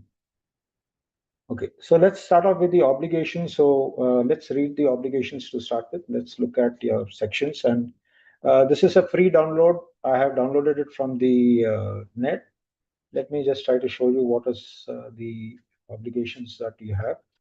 So if you look at your section 4, with respect to obligations,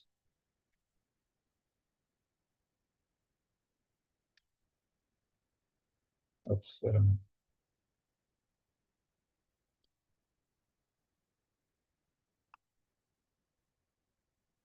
So here you have some obligations, sir. It says every controller shall ensure that personal data is processed for specified, explicit, and legitimate purpose, and such personal data cannot be further processed in a manner which is incompatible with the purpose.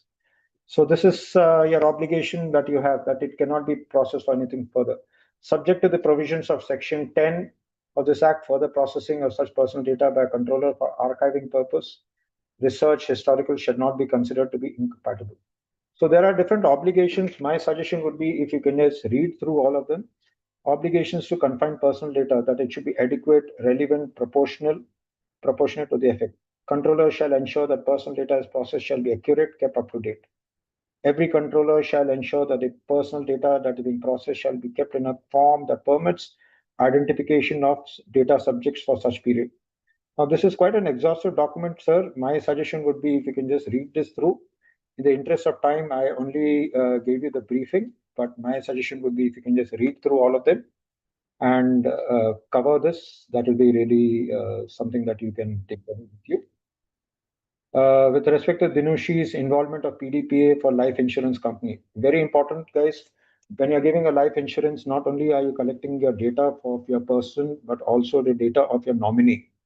Now, those nominees that you have, in case someone passes away, what is the nominee's data that you are collecting? That's also important for you to collect. And so your purpose of this has to be covered. It has to be integrity has to be there. Confidentiality should be available.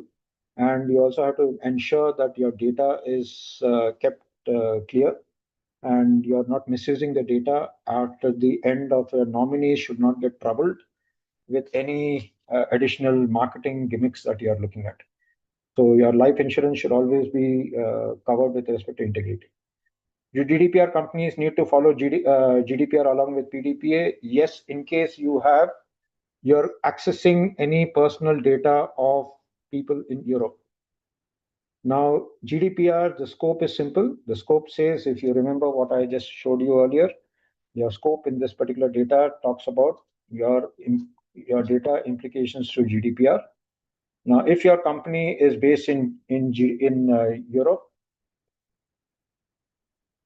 or you're accessing data of someone in Europe, then you will also be applicable not only for PDPA, but also for GDPR. Now, GDPR has got a couple of requirements. First is, like we said, it's a domicile or it is established in EU. If your company is in EU or it has got a branch in EU, then it is in that scope. Second, if you are managing data of a principal who's in EU. So if you are a Sri Lankan company only based out of Europe, based out of Sri Lanka, then this is not applicable.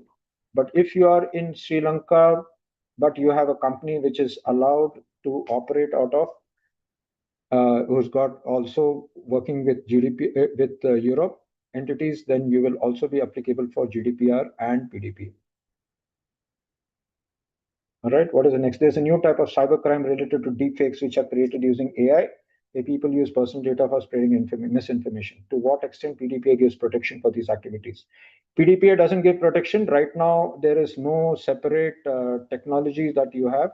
The only section that they have is on integrity and confidentiality, whereas GDPR gives you a much higher requirement. So there is one Article 30 and Article 35 under GDPR, which gives you the same. Let me just try to show you what we're talking of. So if you go to GDPR, there is a separate article called Article 30 under GDPR, which tells you what are the different technology measures that you will use.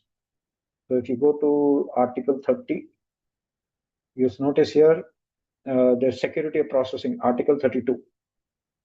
Article 32 talks about the different security measures in terms of pseudonymization, in terms of ability for ongoing confidentiality, in terms of accessing security. So there are different sections here which you have with respect to your conduct. But unfortunately, PDPA does not give you anything more than only talking about your integrity and confidentiality. So it is a little weak. Unfortunately, PDPA is a little weak around that area. So PDPA only gives you, with respect to your, if you look at the articles, it talks about the article with respect to integrity, section 10. So this is the only piece which talks about security to some extent. Otherwise, PDPA is not very robust in terms of security purpose. What is the next one that I have? Need to follow PDP? Yes. Cybercrime with deepfakes, you don't have. Is it required? Does it require data processing consent to be separate from general commercial consent? Absolutely. The consent, if you notice here in the definition, the consent is very, very clear. Let me show you what is the definition of a consent. According to PDPA also, there is a definition under Article 56. Let us open what 56 has to mention. It talks about consent and yeah, see, the consent is means any freely given, specific, informed, unambiguous indication by way of a written declaration or an affirmative action signifying data subjects agreement to the processing of his personal data. So when you are taking consent, consent has to be absolutely crystal clear in terms of the fact that it is not mixed with any other activity. Even GDPR has the same requirement. GDPR also expects you to have consent. So when you look at consent from, there is consent out here. I think it talks about consent. Consent is very, very clearly given. Consent.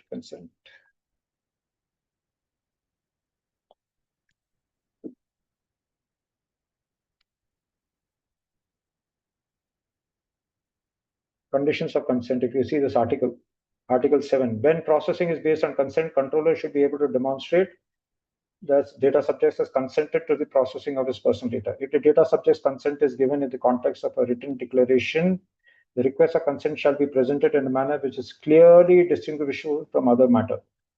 So when you are collecting consent, the consent has to be separate and it has to be unambiguous.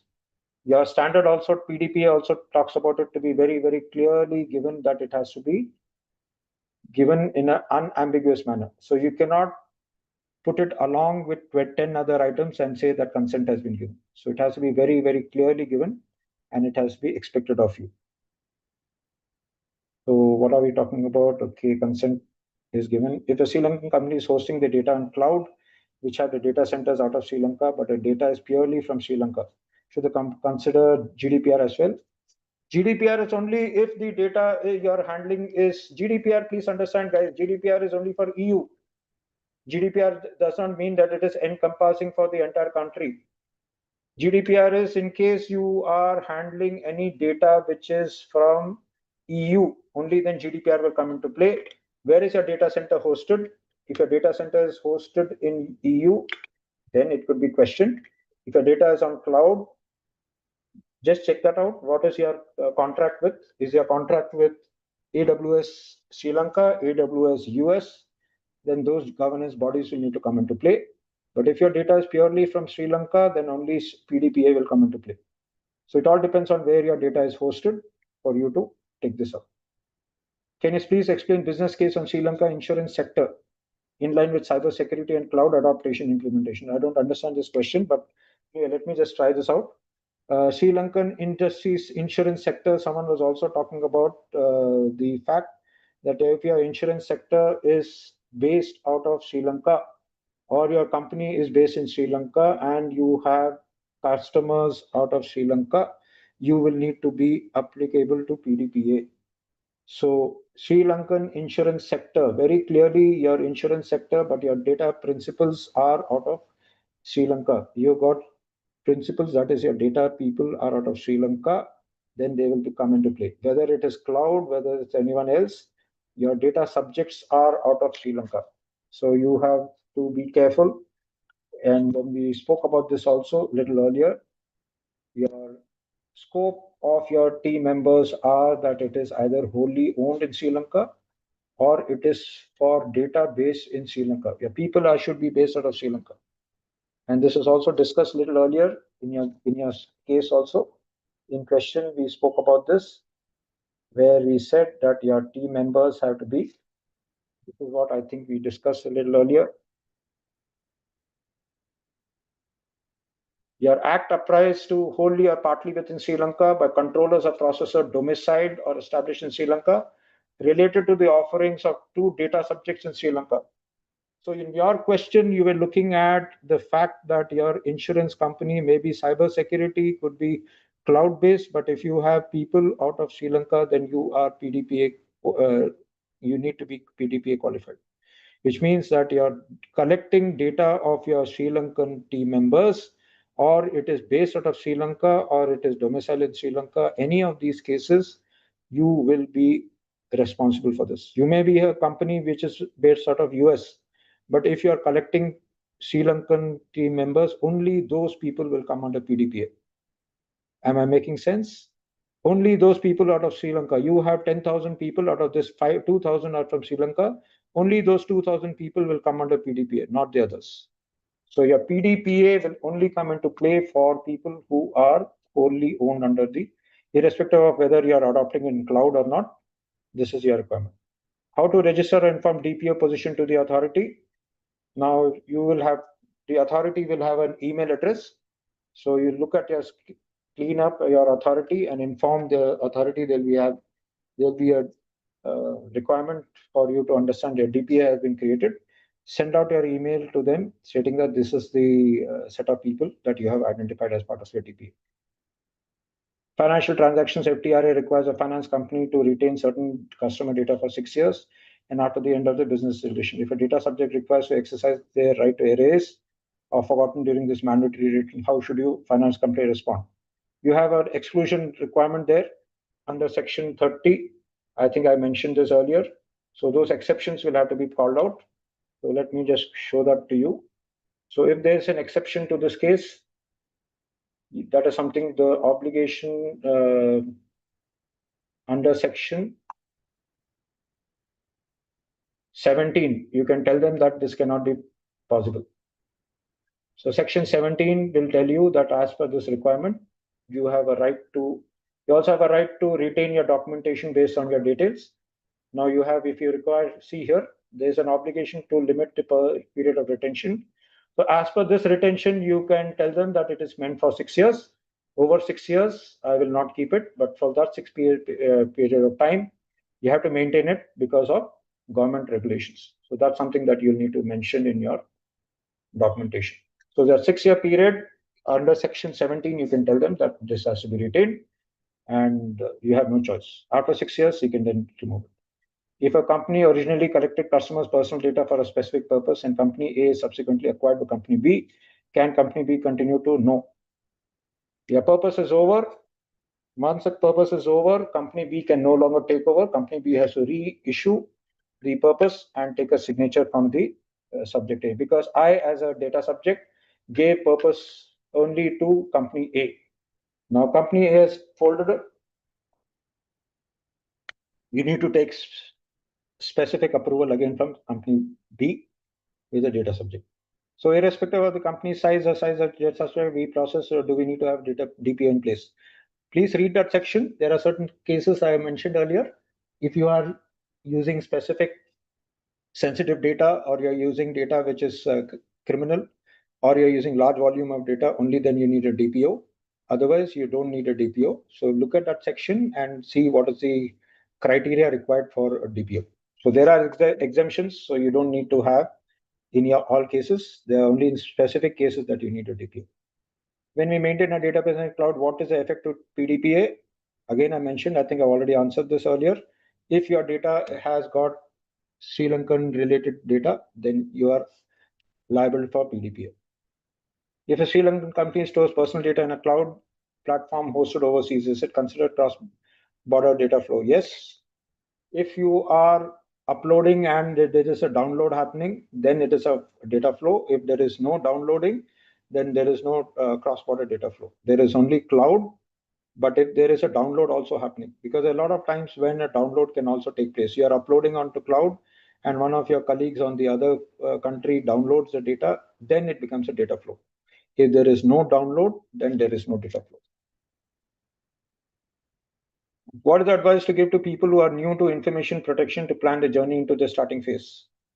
Well, train, get your people to get trained on on your data, get consent.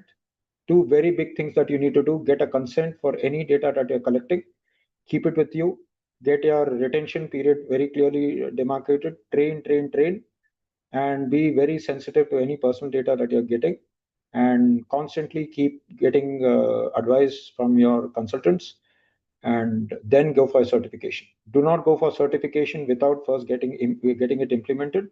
Get your people trained, sensitized to what is personal data, making sure that what is sensitive data, making sure what is GDPRs or what is PDPA or what is APRA, which is say Australian Privacy Act or Sri Lankan Privacy Act or Singapore Privacy Act. But concepts are the same in terms of what is sensitive data, what is personal data, what is data related to say controller processor, what are the rights of a data subject.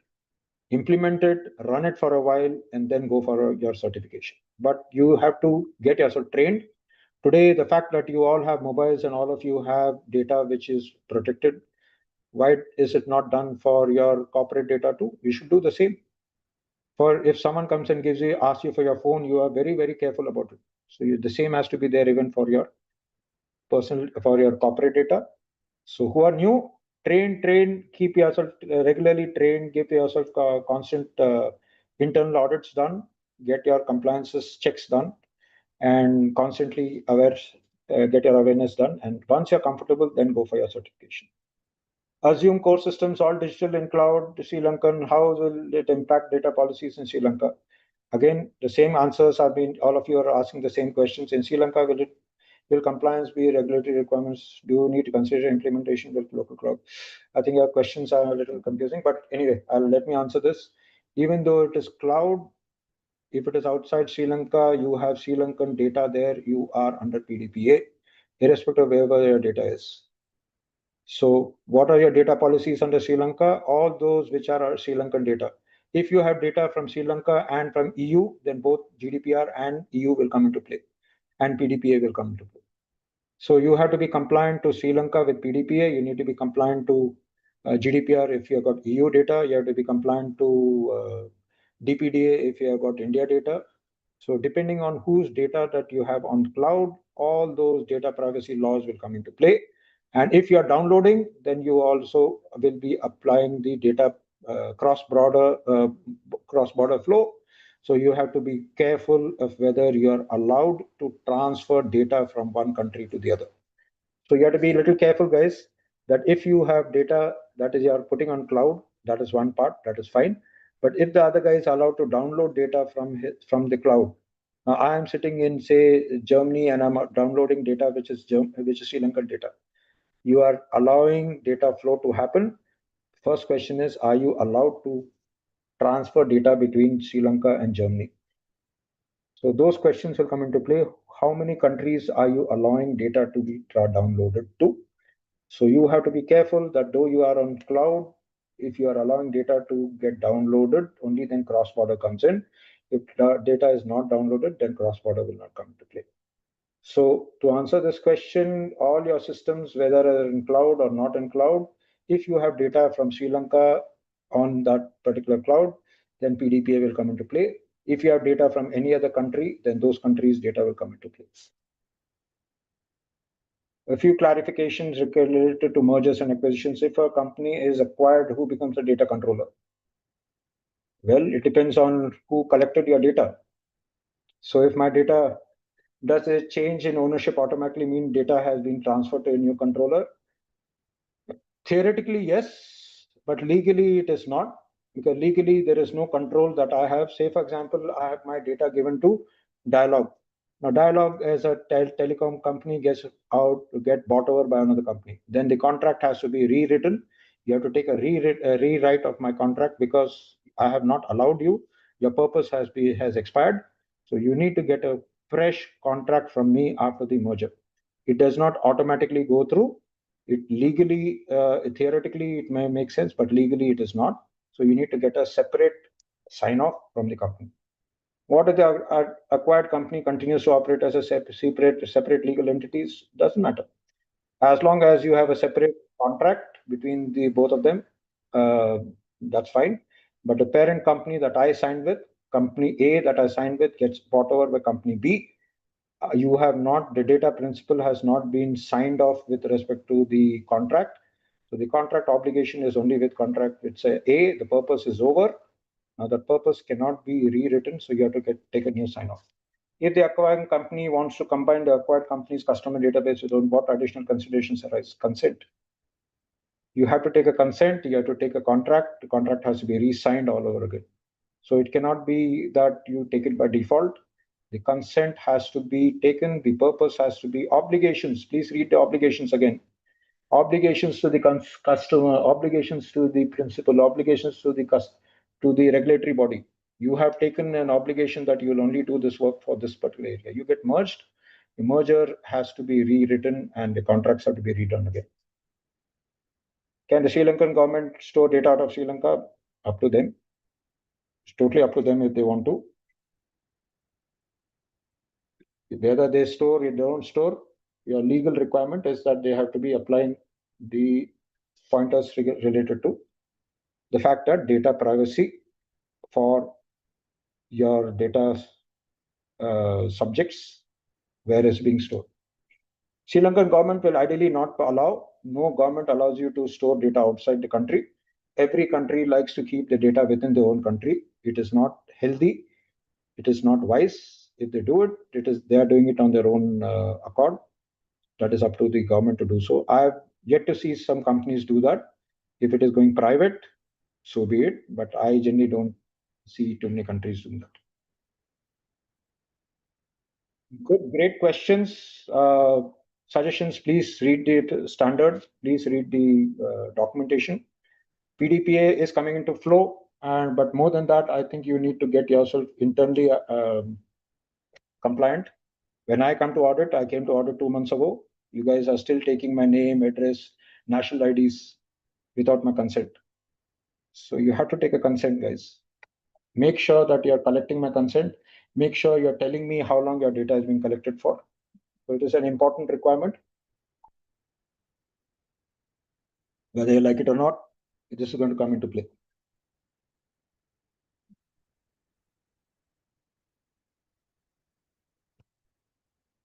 All right, I'm almost to the hour.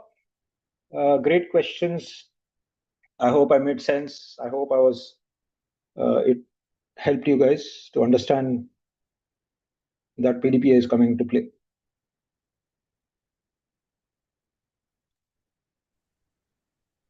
Thank you, sir. I would like to express my sincere gratitude to Mr. Muktesh Murthy for his insightful and comprehensive presentation on the Personal Data Protection Act.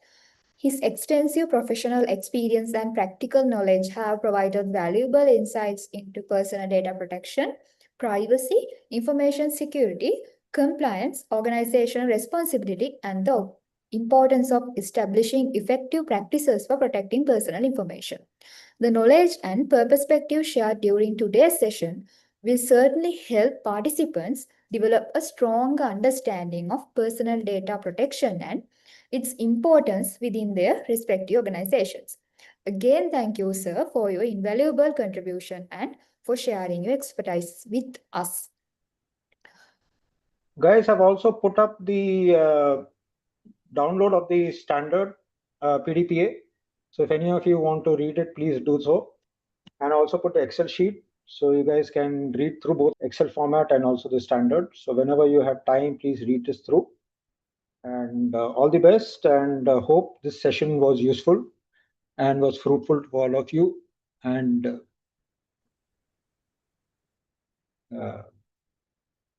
thank you, guys. Thank you, sir. If anyone has further questions or requests clarification, please feel free to turn on your microphone and ask a question.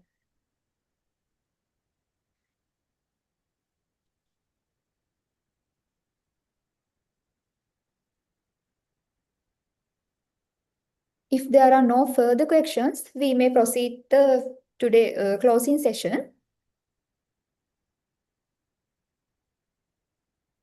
A sincere thank you to everyone who actively participated by asking thoughtful and insightful questions.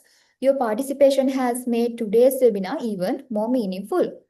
As we draw to the close of today's free online webinar on Personal Data Protection Act, I would like to once again express our sincere appreciation to Mr. Muktesh Murthy for sharing his extensive expertise, practical knowledge, and valuable insights with all of us. We also thank each and every participant for your active participation and valuable contribution. We trust that today's webinar has enhanced your understanding of personal data protection and will assist you in strengthening privacy, information security, and data protection practices within your organizations. To acknowledge your participation, e-certificates will be awarded exclusively to participants who complete the training evaluation form. The feedback form link has already been shared in the Zoom chat box. Kindly take a few minutes to complete the form now.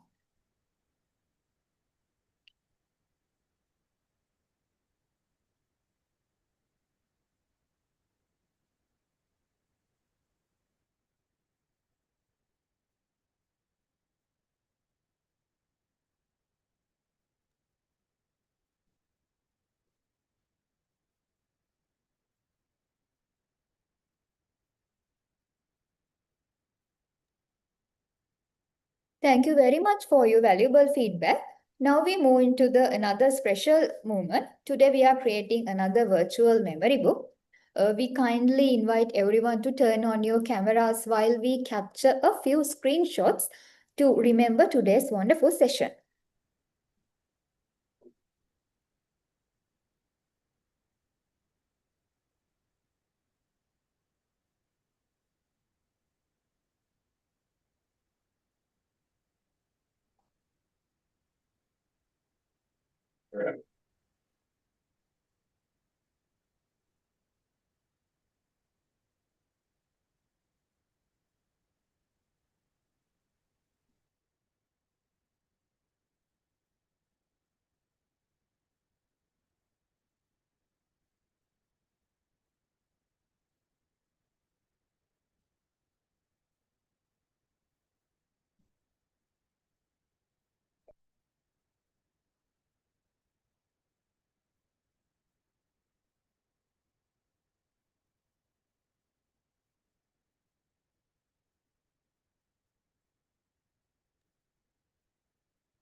Thank you all for making this webinar memorable. Before we say goodbye, we warmly invite you to stay connected with CSET Private Limited through Facebook, LinkedIn, Instagram, TikTok, and YouTube, where we regularly share technical updates, regular insights, upcoming training programs, webinars, and certification news. Thank you once again for joining us today.